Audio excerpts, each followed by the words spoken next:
Hi, good evening, everybody. Welcome to tonight's edition of the TD show. Can someone confirm in chat that you can hear me? Hopefully you can tonight. I know we had some technical hiccups last week. I'm joined tonight by Senior Tournament Director Judit Sztaray. Judit, good evening. How are you doing? Thank you so much. I'm perfectly. It's wonderful to be here with you tonight, and thank you so much for the invitation. Oh, And you're it's great. welcome. I'm joining you guys from the Mechanics Institute.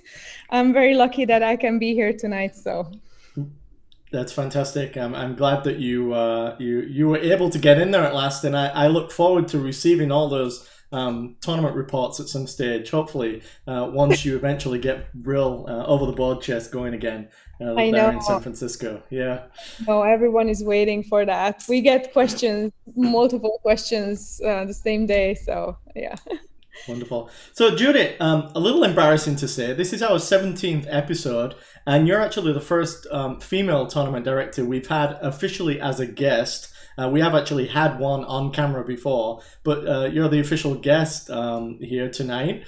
And also, so I noticed you've been a senior tournament director for a little while. You've been TDing for a few years, but not as many years as we normally have with our guests. Tell me, how did you get into being a tournament director, and what got you into that? Well, my daughter, when she was young, she started playing chess, and that's how I got into the US chess scenes. And when I accompanied her to tournaments, I started helping out. I eventually changed professions and became an organizer and a tournament director. And I was lucky, and I am still very lucky to do chess as my full-time job. I'm currently employed by a Mechanics Institute Chess Club, which is the oldest chess club in the United States. And yeah, I started organizing tournaments, and with the organizing, you're around, so you might as well help out the TD work as well. And if it's a small enough event, your attention is not limited to just the organizing and solving the problems. So it was yeah, and I slowly started to climb up the ladder, and I stopped at senior TD, and for a very selfish reason, because I have a high school daughter, and she actually learned how to TD, and she's currently a senior TD as well. And whenever we have opportunity for her to collect those national TD credits, it's her who's doing that, because more Okay, important for her to cross the national TD level first. So I'm good. supporting my daughter, but eventually I'll get to the NTD level too. All right, good. But you'll take all those FIDE Arbiter credits because your daughter can't progress beyond until I she's know. 21, right? So, She's not. She's 16. So right. yeah, I know. I know. Okay. All right. So let's so a bit of background here, real quick. So we got a lot of material to cover here. Yeah. I know there's been some meetings when you were setting all these stuff up for the delegates. It was taking an hour and a half to go through all these rules. We're only concentrating tonight on the rules that we think are more TD oriented. But for anyone who doesn't know, there is a new Chapter 10 to the US Chess Rulebook that is rules for online tournaments and matches. And I'm going to briefly show you how you can get to that because the rules come into effect starting tomorrow. So Exactly. if you go to the US Chess website, and where you normally go to get the rulebook, scroll down and see the 7th edition rulebook stuff here. You will see newly adapted Chapter 10 added. So if you scroll down, you'll get an option to get the combined version, of course. But you can just pull up Chapter 10 only. And I'm going to do that here real quick and just show you. And you can get all of these rules, which are now to do with It's very online chess. Yeah, this is quite the document. So you were part of the online task force that yeah. helped put this together. And Yes. I know Brian Yang is in the chat too, and Brian was involved as well, and various other people. Yeah. Let's name them, because I think it was one of the most productive group I've ever worked.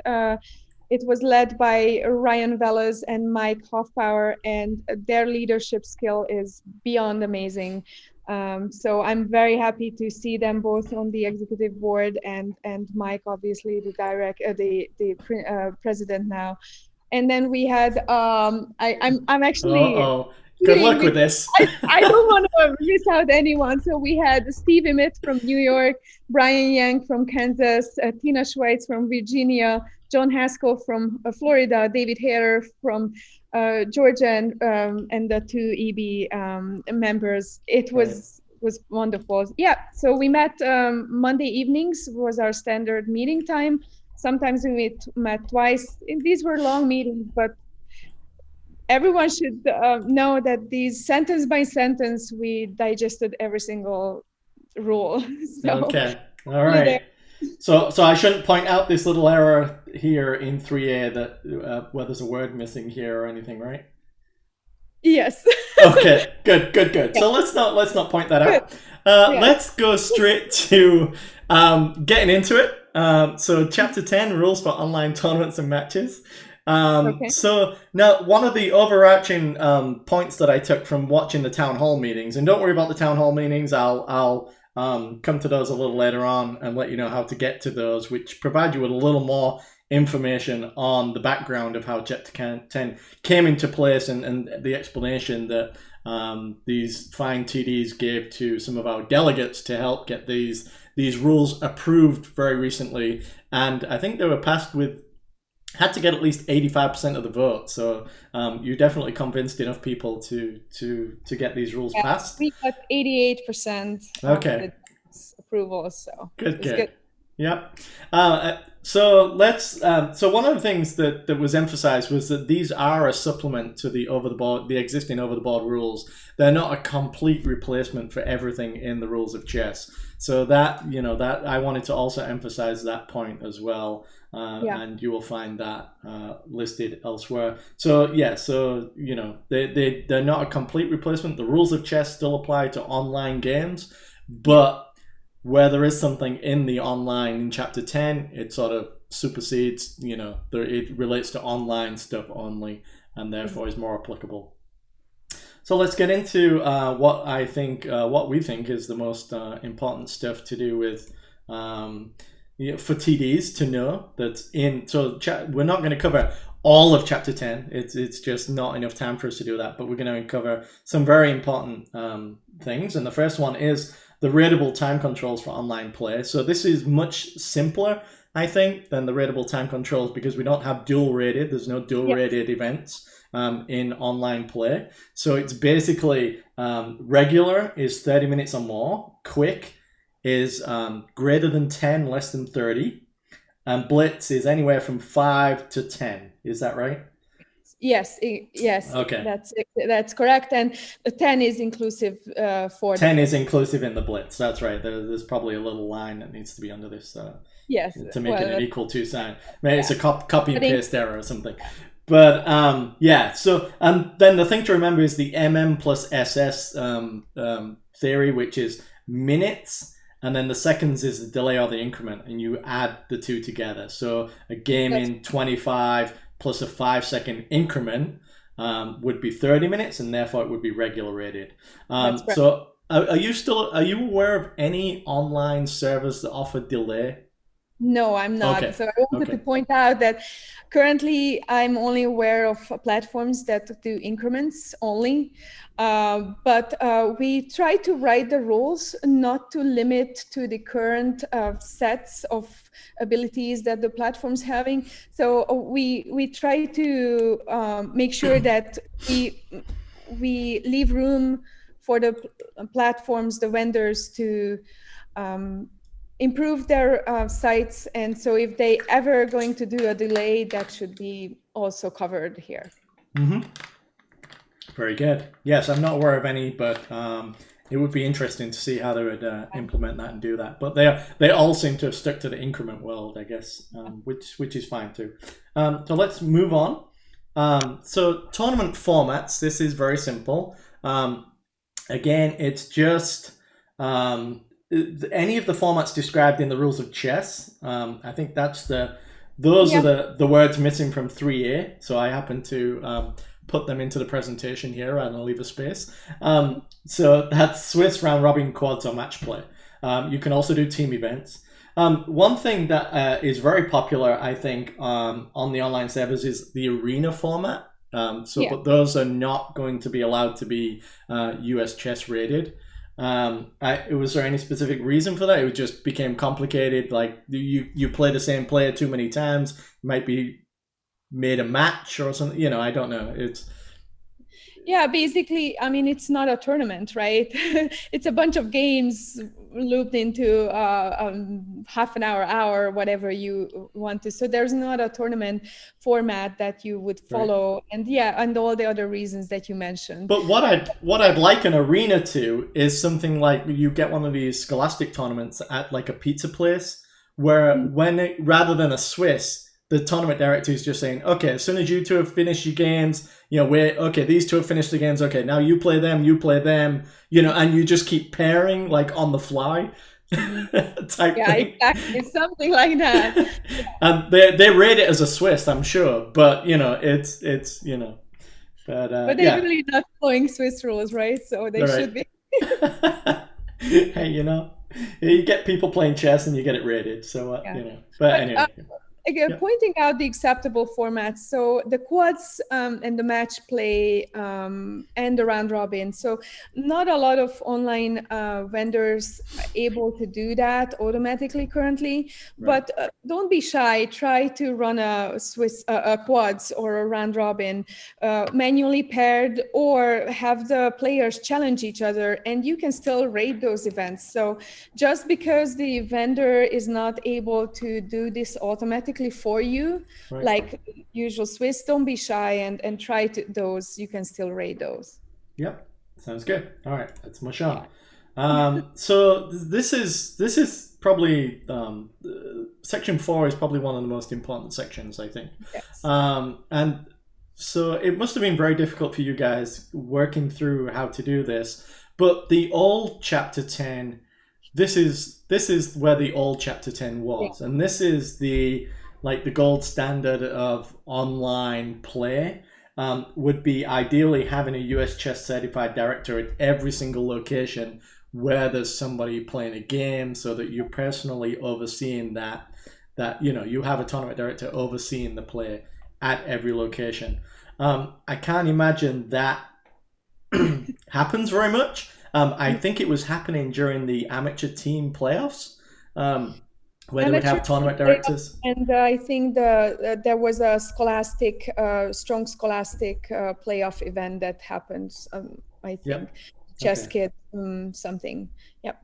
Okay, but this is the standard, and then now we get on to various variations of this standard, where we get to more what we see now in terms of online play. So we have these authorized variations. And I get variation 1, use of remote observation technology. So this is things like using Zoom to watch players. So, Zoom or any other monitoring software that or some background that you can use. Basically, monitor your players. Use web cameras. If you choose only one web camera, then we strongly suggest using the side, the angled view, where you can not only see the players, their body, their lap, for example, but also you can observe their screen and the whole room. And so or not the whole room, but part of the room, and you can definitely hear any audible, any talking, anything background noise that's happening in the room.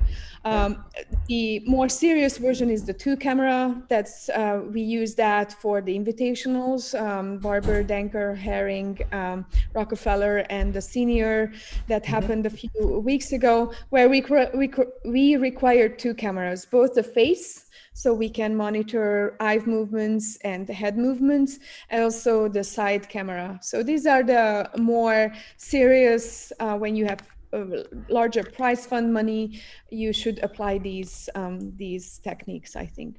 Right. And then these variations, I think, are listed in sort of preference. Is that right? From 1, 2, 3. Yes, But they can all be used in combination with each other as well. So absolutely. just because you use variation one doesn't mean that you don't use variation two. Yeah, You use a combination of both. So use of fair play algorithms and or technology to monitor players in games. So that I believe is talking about more like the server algorithms that they already have. Chess.com, ICC, Lead Chess, they all have these fair play sort of algorithms now where they're trying to detect whether people are using computer assistants and things along those lines. yes, And then variation three is post game analysis by the director and other third parties. I know you and I both have sent our games to Ken Regan for yes, analysis, which is another great option. And then you can have grandmasters, strong people analyze games. I know Grandmaster Ben Feingold has his policies for his events where he looks at the games, and if he feels you're cheating, that's it. You don't get a prize. And various things like. But so yes, yeah. these And various. let's make a note that for the 4B2 US Chess that did endorse two of the vendors currently they have a good fair play monitoring algorithm. Yep. They did under the hood, as usually said. So that can give quite a bit of reassurance for the organizers that they can trust without verification in terms of how these work. And if a US Chess gives the endorsement, that should be good enough. And then let's give proper credit to Ken, Professor Dr. Ken Regan. He's University of Buffalo, and he's an expert in cheating detection and fair play analysis. And he's been working on this for I think decades now, and he's also working closely with FIDE for their events. So definitely a good option. It's free. He's doing this pro bono for most of the cases where he doesn't need to have a deep analysis. So, yep. Yep. I don't know about you, but the instances I've had recently in my US chess events have been so blatant. I don't even think I needed a fair play. I mean, yes, they both kicked off the fair play algorithms, but it was just obvious that the person was using I mean, it was just so blatant, and it's not like they even tried to hide it. Have you had any instances where you've had situations like that, or is it of most of them being?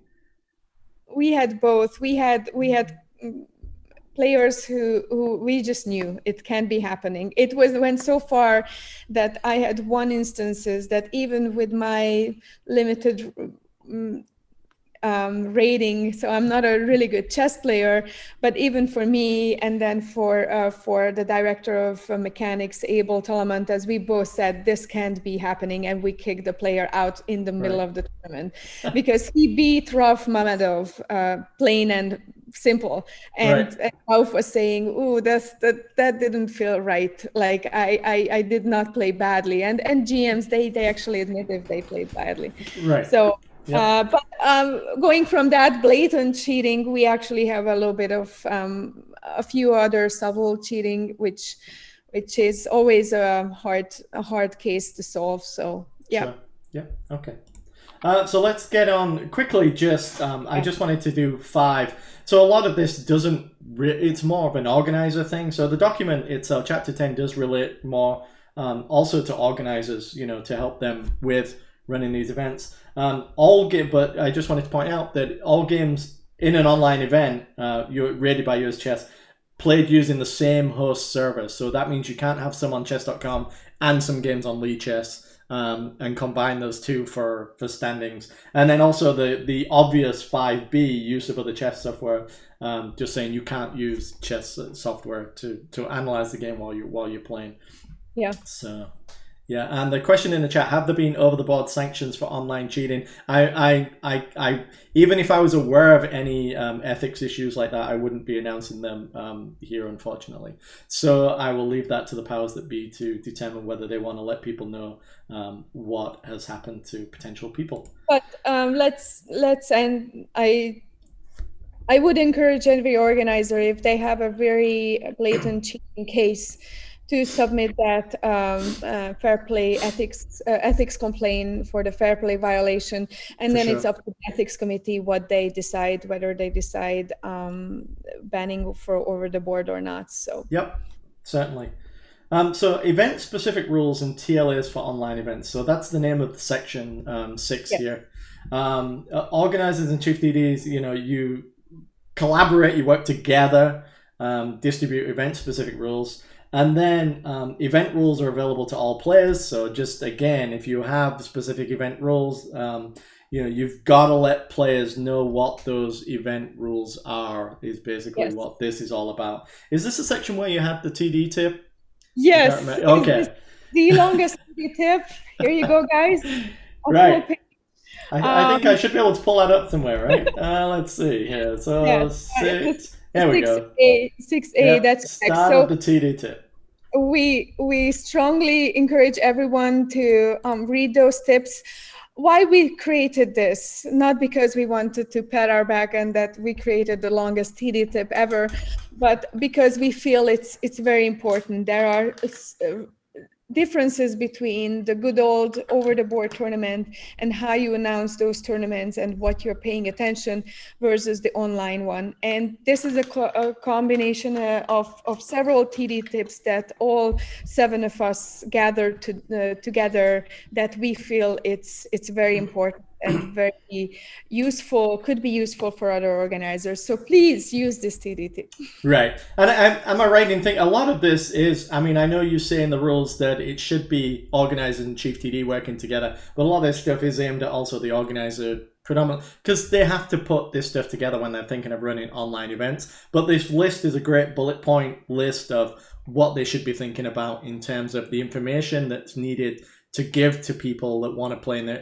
And yes, you're going to inundate people with a lot of information that they probably already know, but still, it's very good information to provide players. And to be honest, online chess, I find that organizer and TD are most of the times is the same. Do you know any event that had different organizer than TD?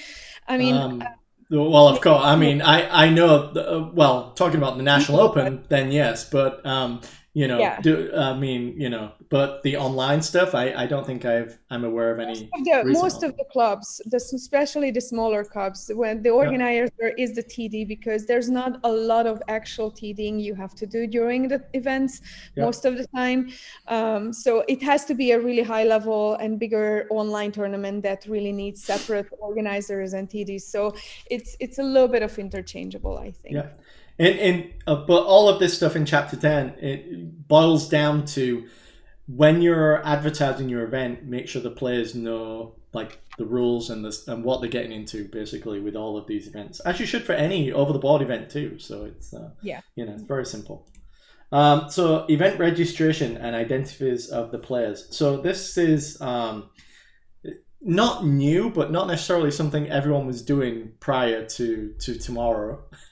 Yes. So some organizers might have to make sure that they meet these. So you've got to ensure players are able to view a list of all the registered players and the ratings being used to pair them for the tournament. Now, we were talking about this earlier, that my registration software captures the US regular rating, but when I organize the events on chess.com, we just let chess.com run its thing. And it uses the chess.com blitz ratings. You were saying that is okay because people can see the blitz ratings that are in use, and they can also see the players, the usernames, their IDs, US chess IDs, and the real names on the registration software. So and actually we have something very similar to so as long as people can match up the user IDs and the players' names and look up their rough rating, or you display their over-the-board rating, that's good enough. And of course, you always should announce what is the pairing based on which rating will be used for pairing purposes. But the display doesn't have to be the pairing rating. It can be the over-the-board supplemental rating. Yeah. Okay. Good. And I missed Brian's comment earlier there. He said the TD tip was Sztaray's TD tips. Is that? So they asked me to compile the first draft, Okay. but it was a team effort. But Right. I love Mike's humor, because when we prepared for the town hall meeting, I had a little bit of internet problem, and I wasn't there, and so he was talking to the others, and I listened back the recording, and he said, "Yeah, Judith's gonna present that TD tip," and I believe he used the word "that sucker." So I think we have a really, really funny and president, and I think have a good humor is very, very important for life. Yes, it is. I don't know if you caught the TD show I did with Mike a few weeks ago, but I know that was incredibly funny. Yes. Yep. And then also, just quickly, 7B, as you can see there, player identification. So the chief TD is actually responsible for verifying the identities of the players. So that means you make sure that whatever username they're using to play matches up with the ID and the actual player that's playing in the event. So how you verify that is up to you, but the chief TD does have responsibility for that job. Yeah, and honestly, this was a hard role to phrase and determine what to put in, because obviously, ultimately, you do have to have a little bit of trust in your players, right? Because even they register, they use the username. How do you actually know that that's the same person as they sit in front of the camera, in front of the computer? You have to use camera to be absolutely 100% sure, right? Certainly. But if you know your players, if you have a smaller club, and I'm very happy that Mechanics is that club. We know our players, we know their usernames, so I don't suspect any foul play in terms of using alter egos and things like that, and using the usernames of others. But that's something that you have to have a little bit of trust in your players, but also try to verify. Yep. Okay, let's move on. Pairing. So I just wanted to mention this. I mean, it's very, very obvious, I think, that all games should be paired in accordance with either the rules of chess or something approximately close to that. I still can't. I mean, I know the chess.com pairing is based on Swiss. I know this because when they were coming up with it, Daniel Wrench kept sending me emails about how this works and how that works and various things, and so I was trying to point him in the right direction. FIDE pairing rules are okay to be used as well. So it says chief TDs inform people about the pairing method. I mean, just saying chess.com pairings, is fine. Just saying Lichess pairings is fine. Whatever it is that you use. And then it says here the ratings and tie breaks being used for the event. So this is all just very simple stuff to know, and obviously you're all doing it. You're using a pairing of some type. Just tell the players what that pairing is. Basically, is what this is about. So, and that they are allowed. So even if it isn't strict US chess pairings, you can still get away with using it as a Swiss in some sort of loose form. So yeah, that's correct. So don't be alarmed if you want to recreate a pairing, whatever chess.com or Lichess or ChessKit or your vendor used, and you don't get exactly the same pairing. A good enough approximation is acceptable for US chess rules. And I mean, there will be times when players are not paired and they get a 0-point buy or someone is asking, what about repairing? That's actually a very good question. So most of the vendors, they are automating pairing. So once it's paired, the games are starting and there's no way to back up and everything. If you are lucky enough to be able to hand pair the tournament, that means you're pairing in a Swiss software or WinTD software, whatever you're using, and you're manually inputting the pairings into the vendor. Then obviously, if you have time, you can still repair if the rules allow. So. Yep. I know the automated stuff I do on chess.com is just so inflexible. You can't do anything once that round is paired and going. You can't change a thing. Yeah, exactly. So this is just very simple, basically. So games not played, regardless of the reason, shall be scored in. So unplayed games. Those games can't be rated. So to get a game rated, it needs at least one move by either player. So and the same rules are in effect for online chess as well. And then games not completed. So this means games where at least one move has been played by either player, but say somebody disconnected, and so the game wasn't actually finished. Those games will be scored as losses or abandoned games or whatever it is for the person that disconnected. And then it says players are responsible for ensuring they have the internet connection and blah, blah, blah, and stuff like that. So it's very important. I know on chess.com, when you output the cross table, it leaves games that were forfeited as a real win. So I have to download the PGN afterwards and go looking through the games to look for any of these situations and change them to forfeit wins or forfeit losses, so they're not rated. That in your video, right, where you showed everyone how easy it is to upload the cross tables for Swisses, right? Right. Yep. So yeah, that's something that I point out to every new online TD, because that's something that's not trivial, and I made that mistake too. So I had to go back to and ask US Chess to change that loss and win to forfeit loss and forfeit win. So that's guys, just make sure that at least one move was played from both players, and then you can mark it as a loss or win. Right. All right. 9 is very simple. You use the clock that is provided by the online chess server, and that is where the game is. So yes. And then also any game where the two players did not use the same time control cannot be submitted for rating. That's like handicap games or whatever, just the same as regular over the board chess too. Yeah. Drawn game. We got a little more TD-ish with some of this stuff, but this basically says that service providers can automatically rule games drawn. So I know chess.com claims 3 full repetitions, 50 move rules, various things automatically, and those are legitimately claimed by the system. And such assistance is allowed because players are using the same host. So there are various things on Lichess where a player can turn that off or on. There are options and settings, but if one player has it on to claim a 3 full repetition, then it doesn't matter what the other player has because it will be claimed. So unless both players have it turned off, then you don't run into any issues with that. So this is basically very, very simple. And then platforms that adhere to US chess rules. This is what I was talking about: automatic rulings, notifications, stalemate, triple occurrence, insufficient material. All of these rulings end the game. So basically your server is providing TD duty to you. Yes.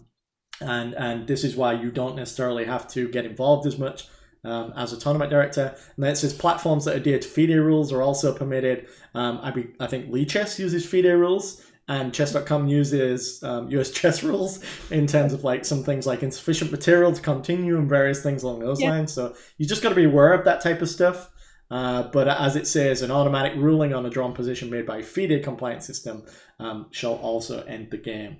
So things to be aware of, things to make your players aware of. And there are some outlying situations that cause a little issue here or there. But for the most part, these servers seem to get it right. So interrupted games. So this is, I think this is talking about if the server has some sort of failure, what do you do with those games? And I think it actually happened during Invitational, so we put those into use. Yeah. So this says the interruption shall not cause a player to lose their game. So basically, if it's a server problem, a player can't lose because of an issue caused by the server. And there are various ways to handle this depending on how far into the game you were, how many games you had in progress, what was going on. Any games finished before the server outage stand as the result of those games. But if you get games that are in progress and suddenly the server outage goes, what do you do? So I think 11A1 is the big priority here, Judith, is that right? And then we move down through the variations in order. So the standard rule says that if you can recreate the position and the time on the clock, you do that.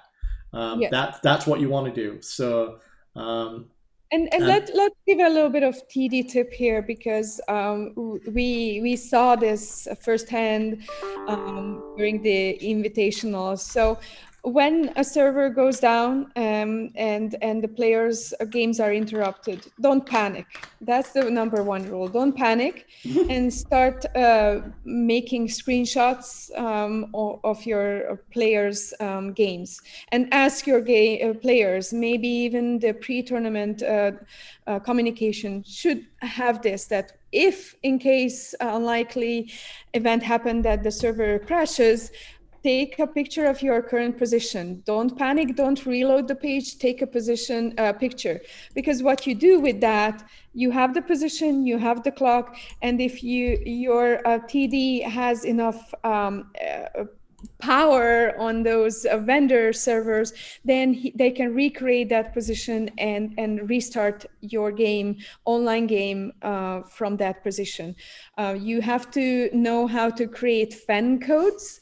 And we had a wonderful team at the invitational. So our Zoom TDs or floor TDs, they took snapshots.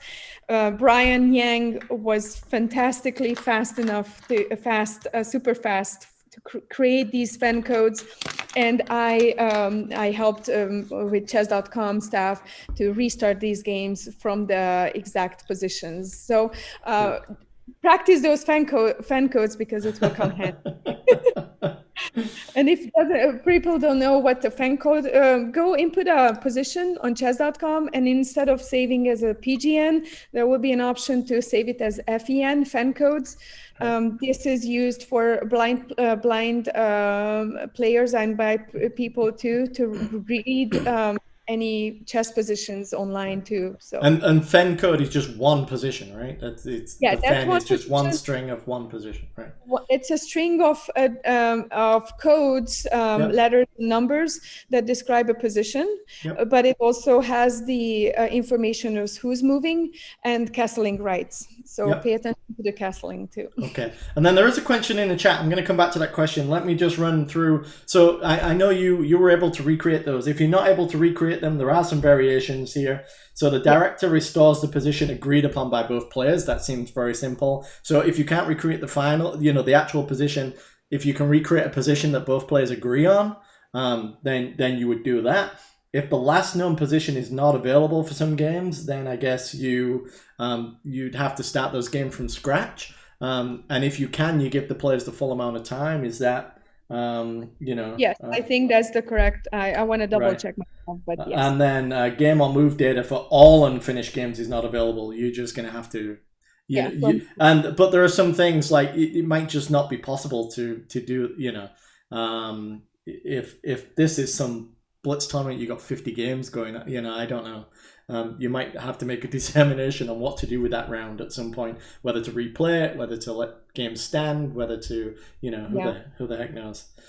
So the question. Thank God, like online chess rules gives a little bit of flexibility to the tournament director to really solve these problems that were unprecedented until now, and use best judgment and what's best for the tournament itself. So. Yep, and I'm just going to pull up really quickly here. So you see 11A, and you talk about these variations here. You'll get those in the rules. So. As soon as possible, directors should start all games from move 1 with the players paired according to the round's original pairings. All players have the full time control, and nobody's obligated to make the moves already made in prior games. So so let me just come back real quickly to the question that was asked in the chat that was talking about these server results for these draws, and can a TD overrule a server result? Absolutely, you can. So if you have in one of my tournaments, I said that the FIDE rule for draws in terms of insufficient, whether a mate can be had or not, overruled. I said I was going to use that even if the server declared a position a draw. So that way you can get a position where a person just was losing, say it was, but the opponent didn't have sort of sufficient minimum. One of the positions I see regularly is where white has a pawn on h6, a king on h8, and black has a king like on f8, and is the knight is covering the square. The knight is going to make the next move as soon as the pawn goes to h7. But if white lets the flag fall, the server declares the game a draw because black doesn't have mating material. But in those instances, and I had a meeting today about the online Olympiad, in those instances, the player can appeal that draw and it will be overturned to a win for the other player. So yes, you can absolutely overrule any result awarded by a server as long as you have justification to do so. Yep. So let's get on here. So these we're going to run through these really quickly. They make but let me stop you and make sure. The most general explanation. Why often asked, will any online tournament be over the board rated or any over the board rating effect or tournament effect online? Never. It will never happen. And these rules and the previous moves, the helping, assisting in draw offers or draw claims, and the 50 move rules and things like that. There are differences between over-the-board chess rules and online chess rules, and these are significant enough that it will never cross each other. So online games will never affect over-the-board rating because you can't enforce touch move. You can't. Most servers do declare draw. Players don't have to claim those draws. So and of course we're talking about that from US chess perspective. So we can never speak for FIDE. They can do their own thing, but in terms of US chess, I don't think we would definitely be going anywhere near that route. So I think it's been made very clear. So just some things to understand with moves in terms of online games. I know we're running late, but there's a lot to cover. Illegal moves, so systems programmed not to allow players to make illegal moves, so you don't have to worry about that. Touch move, your players are not allowed to claim touch move violations, so because a player can pick up a piece and start mushing around with it, and until they let go of it somewhere, they can do what they want. Pre-moves, if a player makes a legal pre-move, the system shall execute it upon completion of the opponent's move. An executed pre-move shall be considered a completed move. That's pretty simple. Smart moves, I used to like this in ChessBase. It made entering PGNs much easier. If you click a piece and it only has one legal square to go to, it makes that move. And that's the exact same thing here with smart moves. That's what determined that. So those are allowed. Automatic promotion, at your own risk, have automatic promotion turned on. So I don't know if you've ever got yourself in a situation where promoting to a queen causes stalemate or anything like that. But if you do, tough cookie. That's the way it goes. For your own risk, that's correct. Exactly. And then the last one is mouse slips. And mouse slips are part of online games. So unless you have some sort of specific rule overriding this rule, then mouse slips are going to be part of your online games, and they happen. And those are considered completing moves. So you just have to assume the risk of online play. Yeah. So it is possible for you to, as an organizer or whatever, to have a variation to these rules that state, in terms of a mouse slip, I will make a determination, such as in the US Chess League, as they had, and various things, they'd get a TD involved. I guess you can do that, but, my simple solution is mouse slips are, but tell them to buy a better mouse or do something to make it so they don't mouse slip. So, yep, exactly. Yes, and that relates to accidental release of a piece in the real rules as well. So that was mushing through chapter 12, section 12 of chapter 10. 14, players with disabilities. So just be aware that rules for disabled and assistant players apply to online chess. So should a disabled player have an assistant that is entering the moves for them, that is allowable. And various things. I know you're heavily involved with the disability and accessibility. Yes, that's committee. correct. And we also had this chapter applied to one of the senior invitational player, was a blind player, so we got to practice this role. And so just reach out to your tournament director, and they should be able to help you and assist you with anything or with most of the things that you need. And then I think the last section in the chapter 10 is submitting event results to US Chess. So this was changed, I think, from the original proposal that you guys worked on because 2 weeks wasn't considered enough time. Yeah. So director now has up to 3 weeks to submit the rating reports for an online event. I think that is the idea behind that is some of these large events are very complicated. It takes a long time to do the fair play review, various things along those lines. So rather than submit the results and then have to do a bunch of corrections, it was just considered easier to just give the TDs more time to submit the actual results. Yeah, but the wording is up to 3 weeks. So that means if you run a small event, you know everyone, you're absolutely 100% certain they don't cheat, then you can submit it after an hour, just like I did when we had 3 GMs and 3 IMs. I monitored them. These were all Northern California players. We submitted very, very soon. And the question in the chat is, how is this different from over the board? Over the board events, you only have 1 week to submit them. So, and that has not changed. So this is just a special exemption for online events. I usually like to wait the 72 hours for chess.com to finish their fair play review before I go ahead and submit my results and make sure that that is all clear first before I submit them for rating. But I definitely want to try and get them submitted as soon as possible. I strongly encourage every tournament director, be patient, wait for that 3 days, because and then after you get it back and you do have a fair play violation, it takes a little bit of time to figure that out. So don't rush this, because otherwise it will be much harder to correct it after that. So. Yep. Okay, let's get on to I think the part of the night everyone enjoys, Judith. So I don't know if you've managed to catch any of the trivia nights, but we had a complete trivia night last week where we gave away the answers to all the club and local TD tests, but don't tell anyone. Let me sorry, the people are voting already. Let me open the voting. So Ken Blue, National Tournament Director Ken Blue, you may have to submit your vote again. So which internet chess servers have so far received official fair play endorsements from US Chess?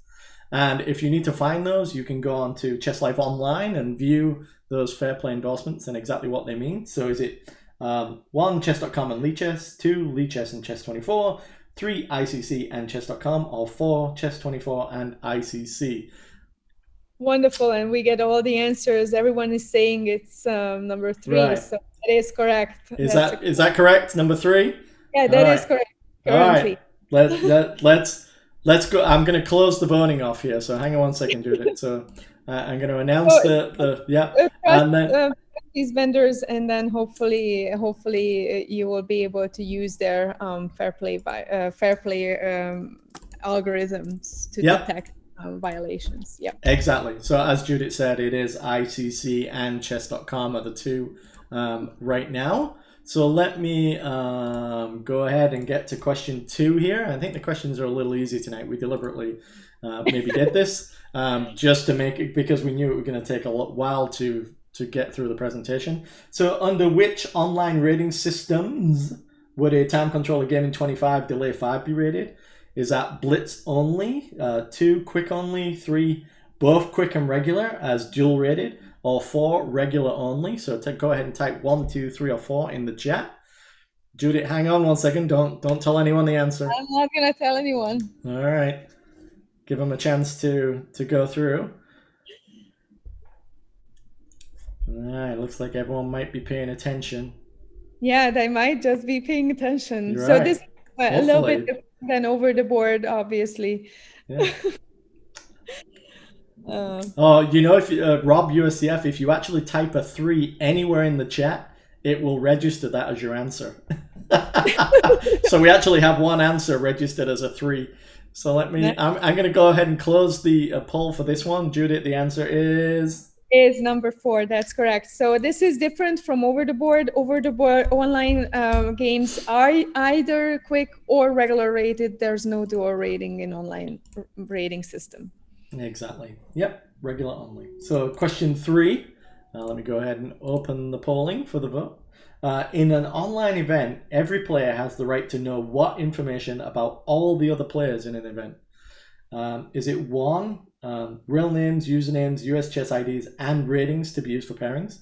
Two, just real names, usernames, and US chess IDs. Three, just real names and usernames. Or four, players do not have the right to know any such information. Why would you tell players who they're playing? Yeah. They haven't known it for so long in the online chess world, Judith.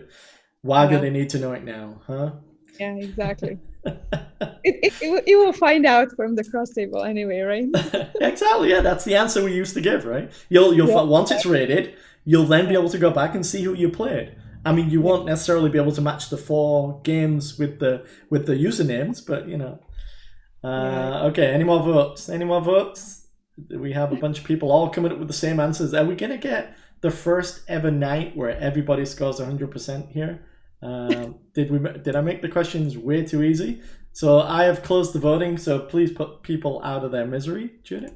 Yes, it is number 1. So organizers should absolutely display what ratings they are going to use for their events, whether that's automatic tournament and using the platform rating, and as much as possible try to post the real names, the usernames, and the USCF IDs. Whether you post the over-the-board rating next to their player's name or not, that's up to you. But try to update this frequently so that your players are aware who's participating, who's planning to play in that tournament, and that also will help your registrations process. Registration numbers, right? Yep, exactly. All right, so question 4. Let me open up the voting on question 4. A little bit more to read on this one. But go ahead and vote 1, 2, 3, 4. So white pre-moves kingside castling, which is legal when he pre-moves it. But after black's move, kingside castling becomes illegal. So what happens to the pre-move? 1, white can castle kingside as it was legal when the pre-move was made. 2, white cannot castle kingside, but must make a legal move with the king. 3, white cannot castle kingside and is free to make any legal move, and then you add 2 minutes to black's clock. Or is it 4, white cannot castle kingside and is free to make any legal move? Yeah, so try to think back when you play online, what happens when you click a move and you pre-move something and your opponent moves something else, right? And all of a sudden that pre-move is not the move that right. So what happens in the most of the pre-move at your own risk, huh? Exactly. Again, I actually don't like it. I used to play a lot with pre-moves, and then I said it's not worth that couple of seconds.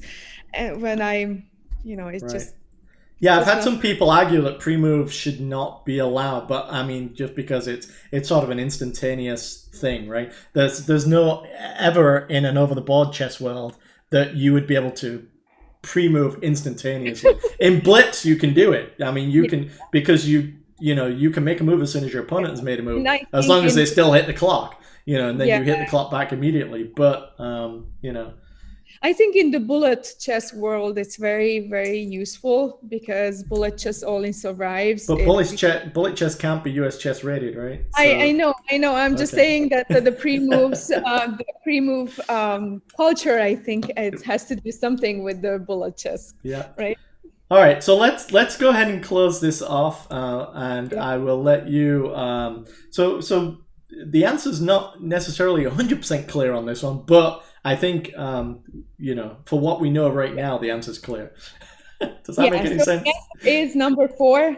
If you pre-moved and castling and white moves or black moves something that prevents that castling, you are free to make any legal moves. Right. So pre-move, the cancellation of the pre-move actually releases your must move the king, your touch move. There's no touch move, right? Basically. Right. So because there are no servers right now that enforce touch move, then as soon as you get to a server that does enforce touch move, then they're going to have an issue, right? But because there are no servers out there right now that do enforce touch move, and of course it says in the rules that touch move is not enforced, then you can't enforce touch move. So it's pre-move and touch move. It's all combined explanation is. Right. Yes. If you castled with the rook first, I'm sure you'd be still allowed to play the rook. Okay, let's get on to the next question. This is the last one for the night. So let's go ahead and open the voting here. In an online game played at Gaming 60 with a 30-second increment, White decides to keep manual score using a regular score sheet. Later in the game, White wants to make a triple occurrence of position claim using the score sheet. What would you do? Would you 1, deny the claim, 2, deny the claim and add 2 minutes to Black's clock, 3, deny the claim, deduct 2 minutes from White's clock, or 4, verify the claim, and if it's correct, award a draw. If it's incorrect, add 2 minutes to Black's clock.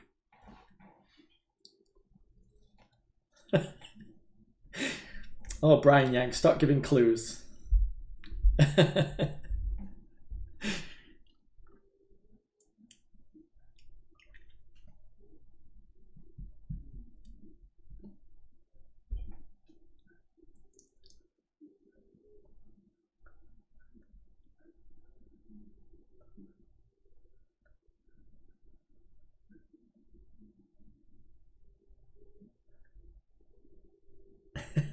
Pre-move should be treated differently from just grabbing a piece and sliding it around the board looking for a good square. Well, pre-move doesn't do that. That's touch move. Oops. Did I lose Judith? Hi guys. Hi. Sorry, I lost you for a second. There we go. Internet went down, so I have to hotspot myself quickly. Okay. And that's also very, very good practice. You should practice it, because if your internet goes down, you should hotspot yourself and still catch your game. Right. So yes. So well, I'm glad you're back. Otherwise, I would never have known the answer to this. We're still waiting for a couple more people to vote. Come on, folks. Don't be shy. We're all here to learn. Yeah. But basically, I keep telling my players, don't panic if you lose internet. Just hotspot yourself, and you're still gonna catch your game, because it doesn't automatically forfeit your game if you disconnect from the internet. So. And then, living proof of that. I would like to ask, so Brian, I hate to put you on the spot, but Brian is saying this is a tricky question. As one of the people who wrote the rules for this, why would Brian find this tricky? Well, because we actually had a discussion whether we should allow manual notation at all or not. Right. And so, Shelley, I have no idea. Whether we allow it or not, that's one question, and then whether allowing to make a claim out of that is another. So players or listeners should consider those two options. Okay, so I'm going to close the voting off. So this is the last question of the night. So we had a vote for 1, a vote for 2, and various votes for 4 here, actually. What would you say your answer is? The answer is number 1. So you cannot use a manual score sheet to claim anything, basically. A score sheet you can keep on the side if you want. You can encourage your players to practice, but just the score sheets. Just taking notations. And it actually came handy. Some of the seniors were keeping notations. And we recreated their games based on that one, but at the same time you cannot use these to make any claims, so that includes the draw claim either. Exactly, and I think Anand was the only one to get that one right. So one of the questions becomes whether you would add 2 minutes for an incorrect draw claim. I know in regular over the board rules you would, but a lot of the times you don't even have the ability to add 2 minutes to anyone's. Should someone make a claim that's completely wrong. In these online games. On that note, right, whether you have the ability or not, make sure that you're aware what you can and cannot do as a TD during the tournament, even if you're hand pairing or manually pairing or ask the players to challenge each other. Just be aware of your abilities and limitations as a TD on an online platform. Exactly. And then I would just like to, so yes, someone mentioned in the chat, thank Judith and the rest of the committee for all their work. Of course, thank Judith and all those committee members for all of their hard work, and the delegates, thank you to them for pushing it through. I do want to mention quickly, as Judith was mentioning, so these town hall meetings that you can find on Chapter 10, if you go to the special delegates page here that you can find in the menu at the bottom, and click on that, you will find various things here to do with mainly politics, but there's also some other things. And here you'll find chapter 10 of the rule book. If you play that video, and then there's another video, I think, as well. So you had two videos.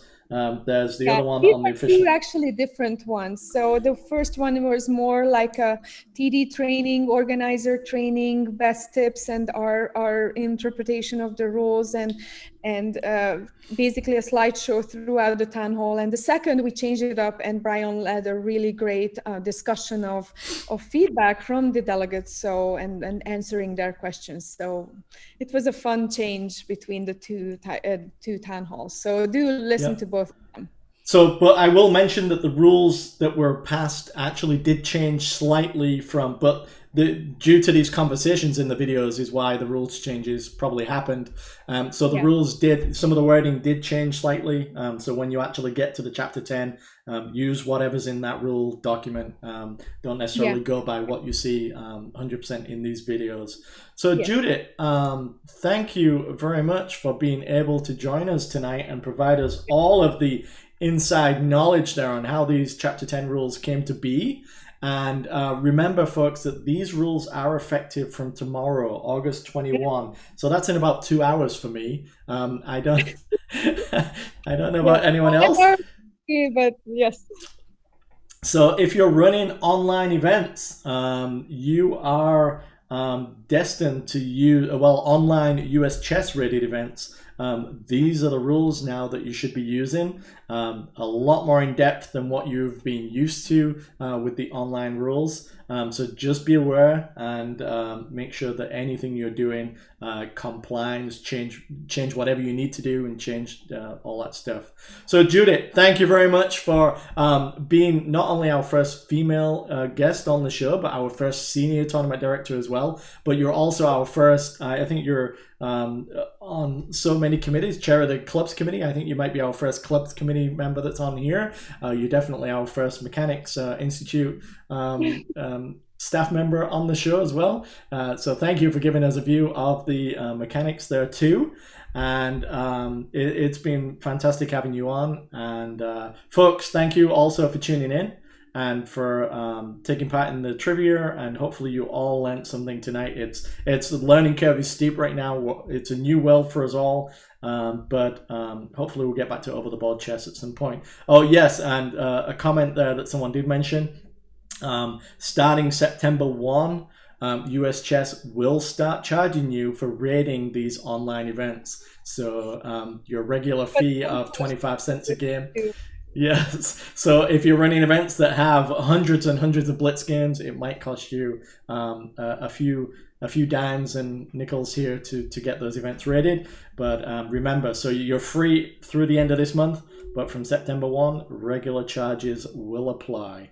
Yeah, and let me give thanks. I'm really thankful for US Chess and the board to invite me in this task force. I had a wonderful time and learned so much from the members, and it was really fun and educational working together with such a wonderful group of people. So thank you, US Chess, for giving me the opportunity to serve and volunteer and give back time, and thank you for inviting me. This was really fun, and very, very glad to be here. So thank you very much.